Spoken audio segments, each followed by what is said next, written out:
Rebonjour à tous. Pour cette 5e édition, j'ai le plaisir d'accueillir Élodie Gou, directrice du e-commerce chez Jardiland, et Rémi Guénaud chez Invivo Retail, qui est directeur acquisition et engagement client. Donc, avec vous, on va s'intéresser au Drive to Store ou comment donner à vos magasins de nouvelles armes de conquête. Donc, je rappelle à nouveau à nos participants qu'ils peuvent vous poser des questions à tout moment sur le chat ou directement à la fin de votre intervention. Voilà, Élodie, Rémi, je vous donne la parole. Très bien, bon, je crois que je vais la saisir. Du coup, Élodie Gou, donc merci pour la présentation, Constance. Moi, j'ai rejoint il y a un peu plus de 2 ans et demi donc cette belle aventure et les équipes digitales de Jardiland, et plus précisément de jardiland.com, avec pour objectif, donc à mon arrivée, d'accélérer assez fortement sur l'e-commerce. Le site, jusque-là, était une sorte entre guillemets, de simulacre transactionnel, puisqu'on n'opérait que le click and collect sur un échantillon de magasins assez réduit. Donc effectivement, l'objectif, c'était de pouvoir avoir un rayonnement national, de pouvoir adresser le transactionnel avec un modèle logistique innovant qui est le Ship from Store, avec une préparation de commandes qui s'effectue depuis nos magasins intégrés, et de pouvoir participer à la construction des fondations d'un écosystème digital.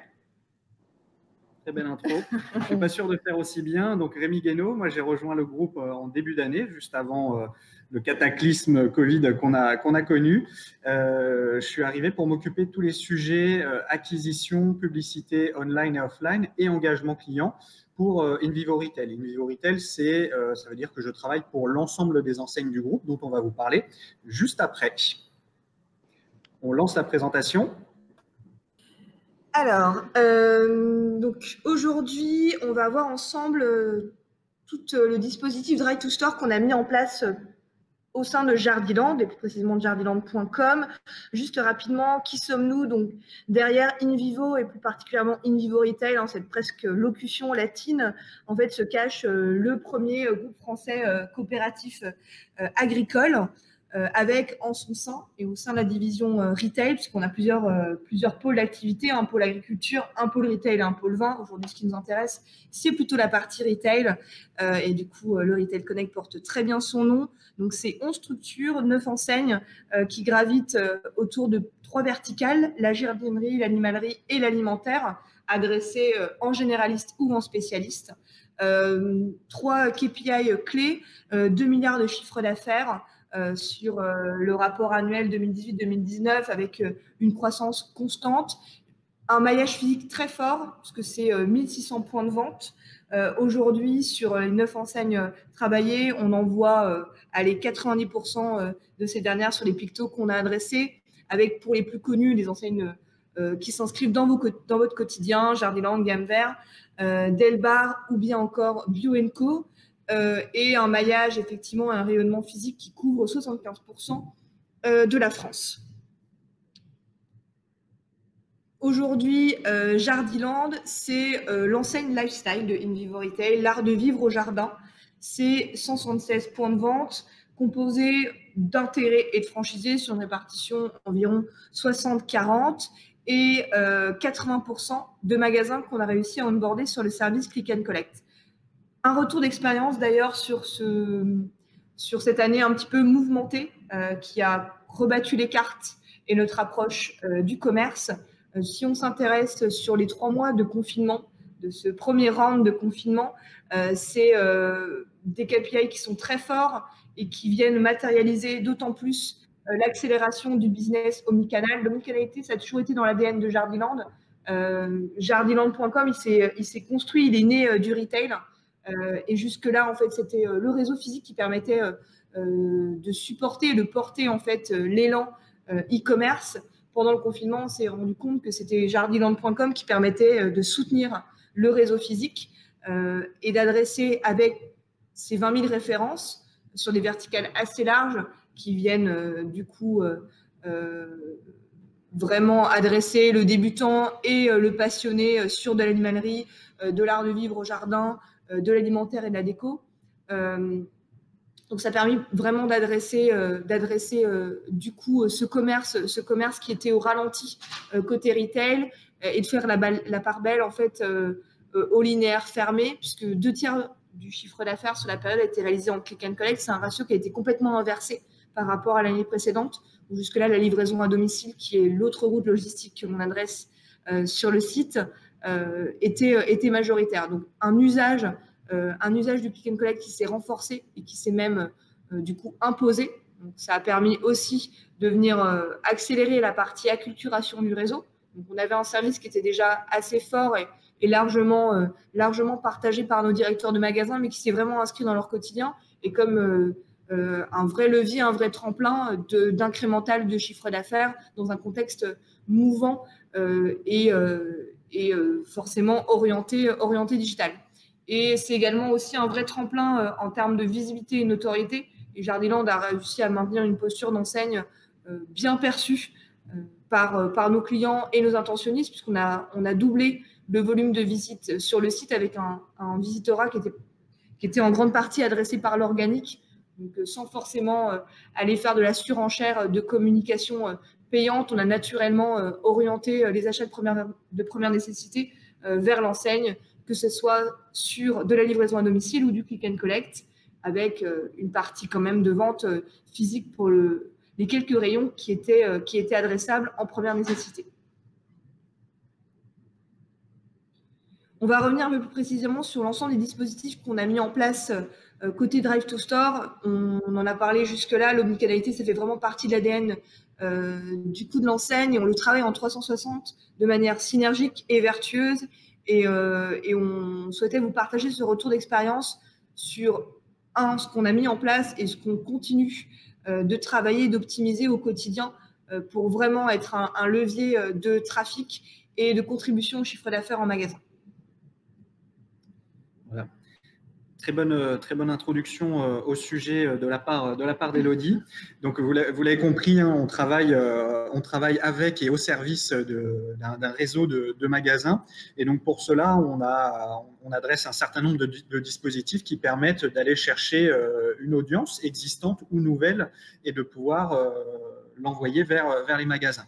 Le premier point, c'est la base, c'est-à-dire que si on regarde cette slide, à gauche, on voit une sorte d'entonnoir où on va aller du plus haut vers le plus bas au plus ciblé. Et déjà, dans un premier temps, en fait, on va faire ce qu'on appellerait, on l'a volontairement un peu vulgarisé comme ça, c'est de l'affichage longue conservation porté sur le digital. L'affichage longue conservation, ça existe depuis toujours, depuis que le commerce existe, depuis que la publicité a envahi les villes. Et donc, l'idée, c'est de se dire, on a des bonnes pratiques qui existaient dans le monde physique, on a essayé de les répliquer aussi en bonne intelligence en digital. Et donc là, l'idée, c'est de se dire que quelqu'un qui cherche à se rendre dans un premier temps, de façon digitale, dans une jardinerie à côté de chez lui, qui cherche à savoir si elle est ouverte le dimanche, on va lui afficher un grand panneau, comme il pourrait le trouver sur un rond-point au bord d'une nationale. C'est exactement la même chose. Là, on va prendre des positions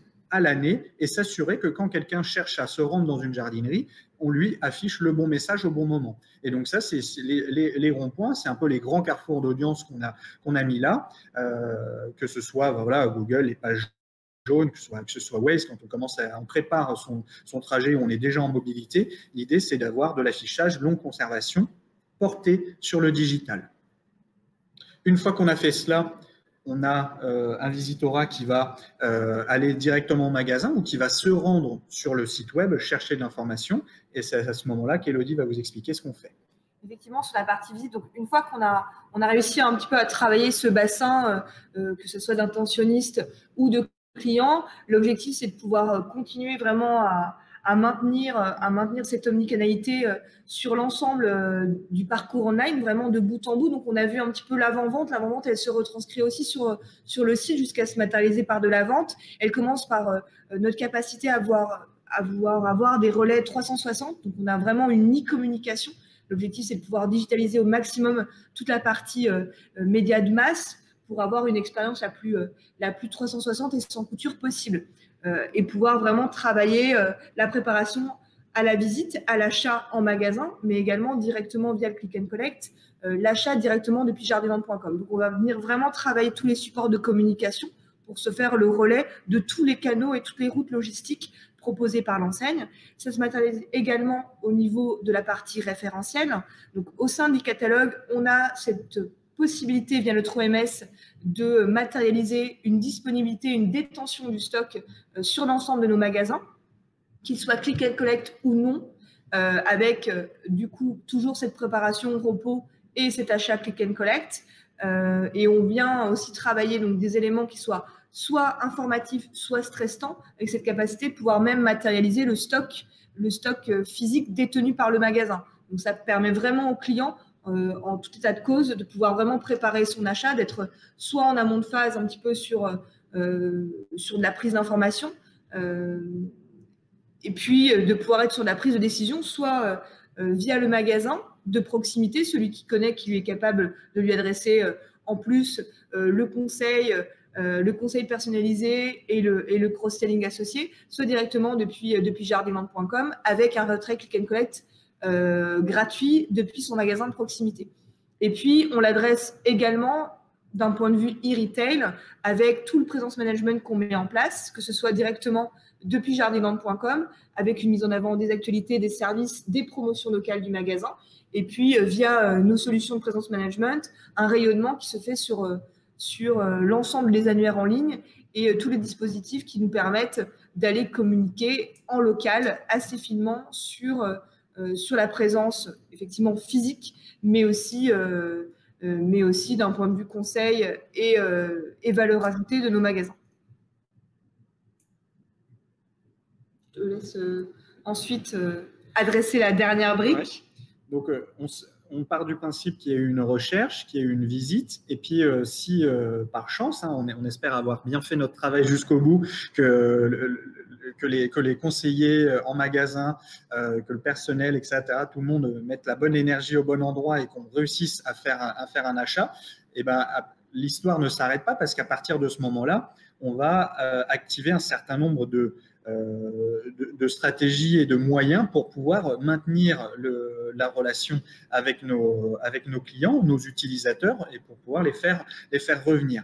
Le premier point, c'est déjà, je réalise un achat en magasin, je réalise un achat sur le site web, c'est est-ce que j'accepte de rentrer dans un programme de fidélité qui me permet de bénéficier d'un certain nombre d'avantages? Oui, non. Enfin, dans un scénario idéal, le client rentre dans un programme de fidélité et tout ce programme de fidélité, il va être ensuite personnalisé à son comportement d'achat dans un premier temps et puis ensuite au magasin où il a effectué ses achats. Donc, ce qui fait que dans toutes les communications qu'on va adresser, que ce soit pour l'activation d'une promotion, que ce soit pour des aménagements d'horaires d'ouverture ou de fermeture, comme sur certains jours fériés, etc., toutes ces communications vont être adaptées. Donc, ça veut dire qu'en temps réel, le client du magasin sait si ce week-end, le magasin près de chez lui, d'ailleurs, je m'interromps à ce moment-là, mais le près de chez lui est une notion d'ailleurs aussi très évolutive. On l'a vu avec le confinement, il y a des gens qui se sont confinés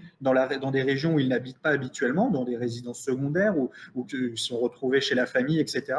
Et c'est des choses aussi qu'on a à cœur de faire évoluer parce qu'il y a le magasin dans lequel je consomme 90% du temps et puis les 10% du temps restant où je suis en mobilité, en résidence secondaire, où je vais voir des amis, je vais acheter une plante, un cadeau, etc. Et donc, c'est des choses aussi qu'on prend en compte c'est des stimuli qu'on prend en compte pour personnaliser les éléments de communication.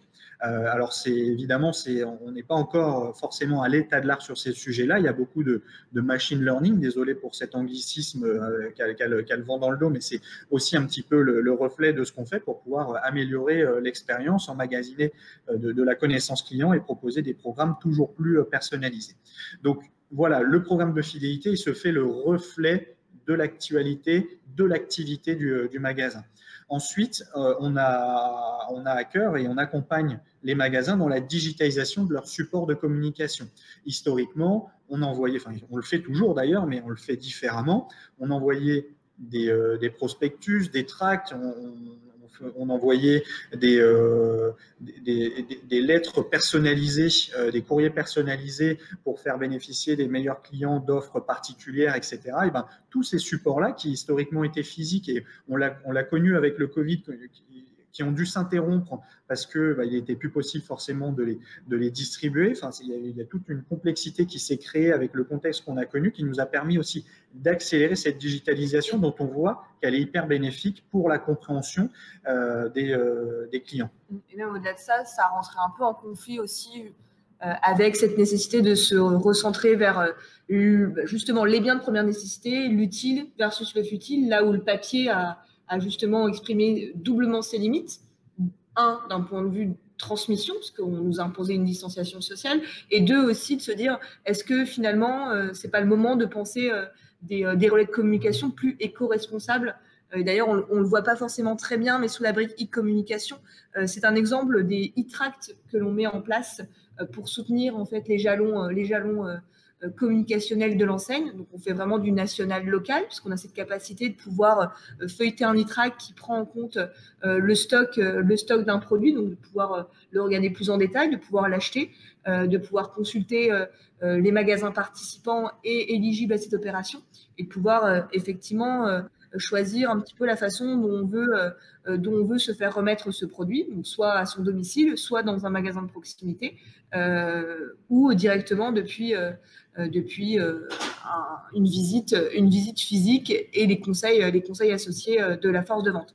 Donc, on essaye aussi, nous, de pouvoir prendre en compte toutes les mutations et les mues de notre écosystème et de notre société, et de pouvoir les intégrer aussi dans l'ensemble du parcours online qu'on exprime à nos prospects, à nos clients. Et tout ça, ça nous amène aussi à un troisième point qui sont les réseaux sociaux. Aujourd'hui, les réseaux sociaux, ils contribuent au tissu social dans certaines régions. Le magasin fait vraiment partie du panorama des commerces dans lesquels il faut se rendre régulièrement. Et donc, du coup, quand il y a une coupure comme ça, un confinement, où on ne peut plus prendre contact directement avec les vendeurs en magasin, etc., et les réseaux sociaux ont démontré leur force et leur puissance à ce moment-là. Et donc, nous, déjà, depuis quelques années maintenant, on accompagne les magasins dans la création de leur page Facebook, Instagram dédiée aux magasins, en leur mettant à disposition du contenu à la fois inspirationnel, potentiellement aussi commercial, etc., qui vont pouvoir très facilement récupérer et poster sur leurs réseaux sociaux. Ça leur permet de gagner énormément en efficacité, d'avoir de manière générale, d'avoir effectivement une bonne cohérence entre les contenus qui sont publiés, et de justement maintenir ce lien social avec les clients, parce qu'on ne s'en rend pas forcément compte, nous, par exemple, dans les métiers centraux, mais en fait, il y a une vraie proximité dans nos magasins. On a quand même des magasins avec une préférence de marque forte, avec une forte adhésion des clients. Et en fait, tout ça, c'est le reflet aussi de la relation en magasin avec les vendeurs. Il y a non seulement l'expertise qui contribue à ça, et puis aussi tout ce relationnel qui est mis et qui est cultivé depuis des années dans les enseignes. Et tout ça doit se refléter un maximum sur les outils de communication, et plus particulièrement sur les réseaux sociaux. Ouais. Pour continuer à avoir de l'expérientiel sur notre e-shop et continuer à pouvoir maintenir l'émotionnel en magasin, et que les deux en fait se fassent l'écho un à l'autre, et qu'on ne perde pas le surplus de valeur ajoutée d'un canal ou de l'autre. Et d'ailleurs, Rémi, peut-être que c'est le moment de terminer cette presse sur vraiment la partie vertueuse et synergique de ce funnel, et notre capacité à continuer à l'adresser via le mass media en fil rouge. Tout à fait, Elodie. Et transition très très bien amenée. Et donc effectivement, une fois qu'on a fait tout ça, on sait qu'on doit continuer de fournir un effort pour offrir de la visibilité à l'enseigne, aux produits, aux collections. Et donc on continue d'activer un certain nombre de dispositifs mass média, mais que depuis un certain temps, on couple à des renforts locaux. C'est-à-dire que quand on va avoir une activation spécifique à la télé, on va s'assurer que notre maillage de magasins se reflète aussi dans nos communications. Donc, en fait, en parallèle, on va avoir des communications extrêmement ciblés autour de la zone de nos magasins. On a des données très précises sur les zones d'activité, le dessin de la zone de chalandise de nos magasins. Et donc, on va en renfort, de manière digitale, très ciblée, faire des activations qui se font le relais du message qu'on adresse en mass média. Et donc ça, c'est extrêmement important parce que c'est aussi ça qui va alimenter tout cet écosystème. Donc là, voilà, vous avez compris, la boucle est bouclée. Et après, on repart dans cet entonnoir qui va de la recherche jusqu'à l'achat au CRM. Alors, on en a terminé avec cette présentation. Je pense que vous êtes tous friands au moins d'un grand métrique pour se dire, OK, c'est bien beau tout ce que vous venez de nous dire, mais globalement, derrière, comment ça se matérialise, moi, pour mon ROI d'enseigne ou mon ROI magasin. On ne l'a pas présenté dans la présentation, c'est l'effet d'annonce. Aujourd'hui, on est en capacité de pouvoir vraiment matérialiser un ROI pour nos magasins, pour le global de l'enseigne, sur l'ensemble des touchpoints qu'on met en place, on va dire avec cette casquette nationale locale. Et ce chiffre, c'est 11%.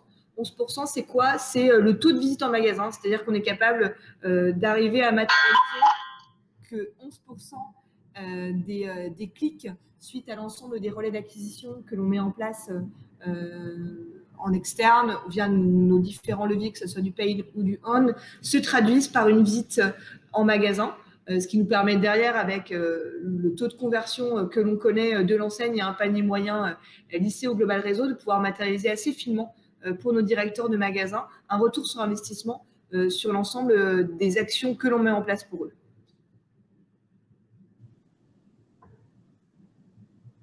Est-ce qu'il y a des questions? Constance, je crois que c'est toi qui se charge de récolter. Merci Elodie, merci Rémi pour cette présentation synthétique et complète. Alors moi, je rappelle à nos participants qui peuvent vous poser leurs questions soit directement, soit sur le chat. En attendant, moi j'avais une petite question à vous poser. Alors peut-être un petit peu, qui est un peu en dehors de votre sujet, mais avez-vous profité de la fermeture des magasins pendant le premier confinement pour proposer de nouveaux services à vos clients, et encore plus avec le nouveau confinement qu'on est en train de vivre? Alors, je dirais oui et non, parce que finalement, nos magasins n'ont pas été fermés très longtemps. La fermeture définitive des points de vente s'est opérée, on va dire, sur 24-48 heures. Après, ils ont eu, entre guillemets, via les directives gouvernementales, l'autorisation de réouvrir sur des linéaires assez cadrés correspondant aux produits de première nécessité. Donc oui, nous, on a dû se faire le relais plus fortement de ces linéaires fermés. Donc ça nous a vraiment permis de nous recentrer sur le core business et d'optimiser vraiment l'expérience client de bout en bout avec une optimisation de nos différentes routes logistiques. Et je pense bien évidemment au Click and Collect, sur lequel on a fait beaucoup d'évolutions pour pouvoir mieux adresser toute la partie, on en parlait juste avant-vente, vente et après-vente, que ce soit notre capacité à vraiment diffuser de la façon la plus lisible, fluide possible, notre disponibilité et détention stock en magasin, la façon dont l'ensemble du tunnel de commande était adressé, et puis en après-vente, toute la procédure Click and Collect mise en place avec les magasins pour justement continuer à évangéliser et à culturer le réseau sur une pratique qui était jusque-là, on l'a souligné, encore minoritaire. Aujourd'hui, on dénombre pendant la période de confinement 2/3 des commandes adressées en Click and Collect. Le ratio était complètement inversé il y a un an. Donc, c'était quelque chose qui était confidentiel, entre guillemets, pour un magasin il y a un an et qui s'est inscrit comme une routine du quotidien d'avoir une extension de sa zone de chalandise avec jardiland.com et de son extension aussi de préparation de commandes. Pendant effectivement ce round-2 de confinement, par contre, là, oui, on met en place de nouveaux services à destination de nos prospects et nos clients, et on est sur un projet d'ouverture du Click and Collect sur le végétal, puisqu'aujourd'hui, on adresse environ 93% du référentiel de l'enseigne hors végétal. Et la petite nouveauté, qui pour très bientôt, c'est que vous pourrez commander une partie de l'assortiment végétal et de nos sapins naturels sur le site jardiland.com pour un retrait gratuit en magasin. Bonne nouvelle. Ouais. Ok. Alors, oui, j'ai une question pour vous. Quel outil utilisez-vous pour tracer le clic jusqu'au magasin? Alors, Rémi, peut-être que tu veux rebondir là-dessus. Non, je te laisse. Ok. Alors, on utilise un KPI qui s'appelle Store Visit, qui est présent sur plusieurs plateformes très connues, dont Google AdWords, et que nous, on peut aussi exploiter de manière, on va dire, globale et cross-levier via notre analytics qui est Google Analytics. On bénéficie d'une version bêta, on travaille main dans la main avec Google sur ce KPI depuis plusieurs années, et ça nous permet vraiment de pouvoir avoir un indicateur très fort pour nos magasins qui est global et qui permet d'adresser à la fois des leviers de notoriété, de visibilité qui sont plutôt des leviers gratuits, des leviers on, comme des leviers payants sur lesquels on va venir en fil rouge de manière plus tactique sur les opérations, travailler nos différentes communications d'enseigne. Donc, c'est un métrique qui s'appelle Store Visit que nous, on arrive à avoir sur Google Analytics et que vous pouvez avoir pour, je pense, beaucoup des retailers depuis les plateformes d'acquisition très traditionnelles que peuvent être Google, mais silotées. Nous, on a cette capacité à l'avoir de manière globale sur l'ensemble de notre funnel site. Ok, super. Merci pour cette précision. Je ne vois pas d'autres questions pour vous. Ah si, toujours la même personne qui demande si c'est ainsi que vous arrivez à une performance de 11%. Alors oui, ce taux de visite en magasin, effectivement, on le récupère depuis notre analytics et il est basé effectivement sur des données de géolocalisation. Donc il est basé sur les données GPS du client. C'est comme ça qu'on arrive à modéliser en fait le clic sur une annonce, par exemple, une annonce Google ou le clic sur une campagne Facebook et derrière suivi d'une visite en magasin dans un Jardiland de proximité. On l'a vu, alors qu'il peut être plus ou moins de proximité entre le Jardiland sur lequel on a l'habitude de faire ses achats du quotidien, sur lequel on est encarté, ou le Jardiland de sa résidence secondaire, ou le Jardiland d'opportunisme pour un achat, soit structurant, soit un achat cadeau, etc. Ok, super. Je crois qu'on en a fini avec les questions. Il ne me reste plus qu'à vous remercier, Élodie et Rémi, pour cette présentation complète et synthétique. Et de rappeler aux participants qu'il reste une dernière, la conférence de clôture à 16h40, qui va s'intéresser aux futurs leviers du nouveau retail et qui sera animée non pas par moi, mais par Régine Vanims. Voilà, merci beaucoup. Merci à vous. Merci. Bonne fin de journée. Au revoir.